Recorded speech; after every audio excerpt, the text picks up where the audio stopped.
Hello. Welcome to Car Expert YouTube channel. Don't forget to subscribe. Chevy has upped the safety tech for the 2016 Cruze, but it's not a match for the Civic. Like the last-gen model, blind spot monitoring, rear parking sensors, and cross-traffic alert are all available. They're actually a no-cost option on the Premier. Chevy has also offered a range of optional, more advanced features for 2016. They include automatic high beams, forward collision alert, and lane departure warning, but you won't get adaptive cruise control or collision mitigation braking like the Honda Civic does. Like we said last week, no is top safety pick plus for this Cruze.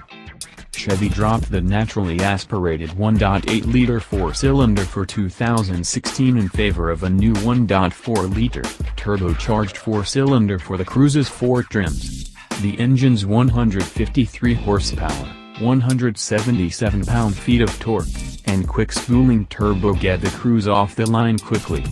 But the 1.4-liter really comes into its own around 3,000 revolutions per minute, in the heart of the engine's torque peak band, 2,000 to 4,000 revolutions per minute.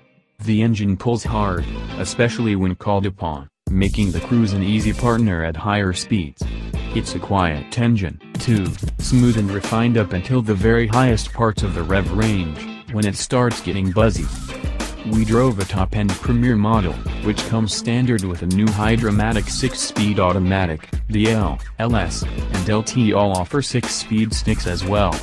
The auto's relaxed attitude makes it solidly made compared to what's in some of the competition. Upshifts and downshifts are slow but tolerable because they're smooth. The gearbox might take its sweet time figuring out what gear it should be in, but at least it's not jerky.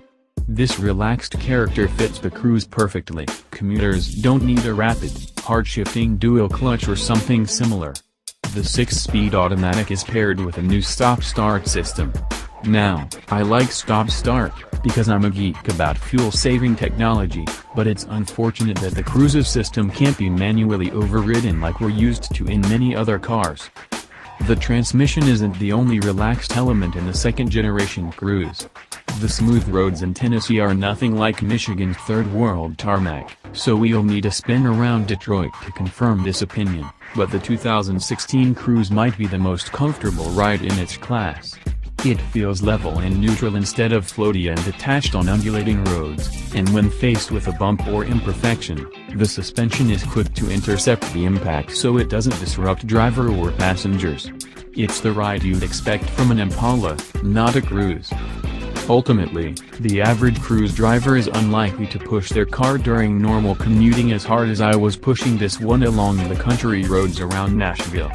Unless handling is of the highest priority, in which case you're probably only giving the Cruze a blank stare after seeing one while driving to your local Mazda dealer. The more comfortable ride overrules the dynamic problems. At the risk of sounding like an old guy, today's high schoolers have it good. They've replaced our Motorola Razrs with iPhones, our Meade 5-star notebooks with tablets, and our miserable J-bodies with the most competent group of compact cars in decades, maybe ever. The Cruze is a compact my classmates and I could have only dreamed of.